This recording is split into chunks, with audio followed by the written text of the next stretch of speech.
Mon nom c'est Bintoumadi Kaba.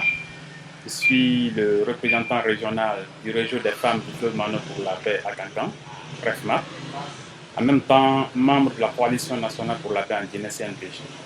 À la veille des élections présidentielles 2010, le réseau des femmes du fleuve Mano pour la paix REFMAP a bénéficié d'un financement du fonds d'organisation de la paix pour la réalisation d'une activité de plaidoyer auprès des autorités administratives, politiques et des chefs religieux pour la promotion du genre, c'est-à-dire un meilleur positionnement des femmes sur les listes électorales.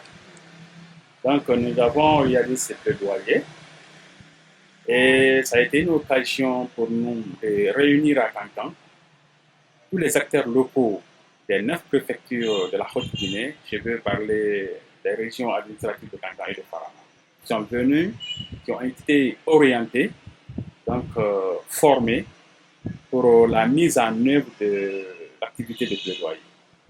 Et cette activité, comme je le disais tantôt, nous a permis de toucher directement les cibles réelles pour le positionnement des femmes, à savoir les autorités administratives, les leaders des partis politiques, les chefs religieux.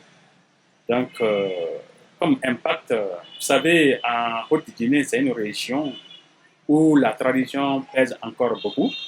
Donc, les femmes n'étaient pas associées convenablement à la prise de décision.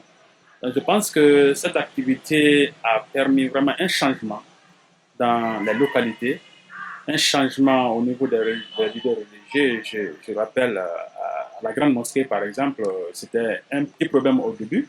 Mais à force d'expliquer la pertinence de la participation des femmes, le grand imam même s'est engagé à appuyer le processus.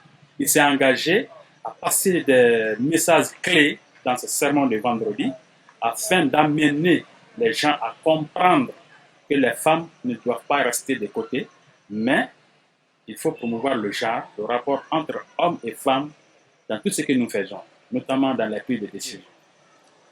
L'impact, je pense qu'il est visible aujourd'hui sur le terrain. À chaque rassemblement, les femmes osent parler maintenant. Les femmes, avant, même s'ils venaient dans les réunions, n'avaient pas le courage de parler. Parce que tout simplement, mon papa est là, mon mari est là, je ne dois pas parler avec mon grand-père devant un monsieur de tel rang. Mais aujourd'hui, c'est le contraire. Je pense que les actions de plaidoyer, les actions de sensibilisation, les actions d'information sur la pertinence de la participation des femmes prennent d'envergure, prennent de l'ampleur dans nos localités et les femmes aujourd'hui participent. Maintenant, au nombre de difficultés, généralement nos actions se limitent au chef-lieu de préfecture, c'est-à-dire les gouverneurs, les préfets, les maires, les grands imams, les centres urbains.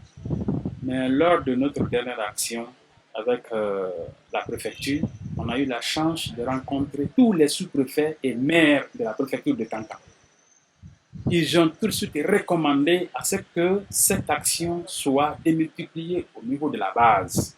Que les sous-préfets, que les maires, que les présidents de districts, de secteurs aient la même approche, aient la même démarche pour appuyer vraiment la promotion du genre au niveau local.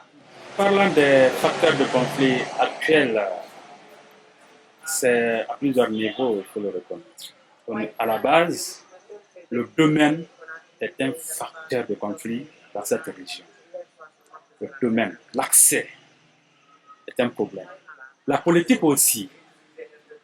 Mais ce qu'il faut reconnaître à ce niveau, c'est qu'entre les citoyens, entre les militants des partis politiques, il n'y a pas de problème.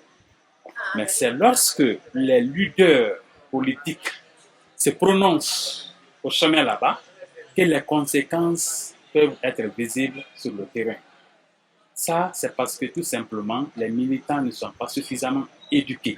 C'est-à-dire, nous, généralement, dans nos localités, l'adhésion au parti politique est fonction de l'ethnie, fonction des relations, sans tenir compte de programmes de leaders d'en face.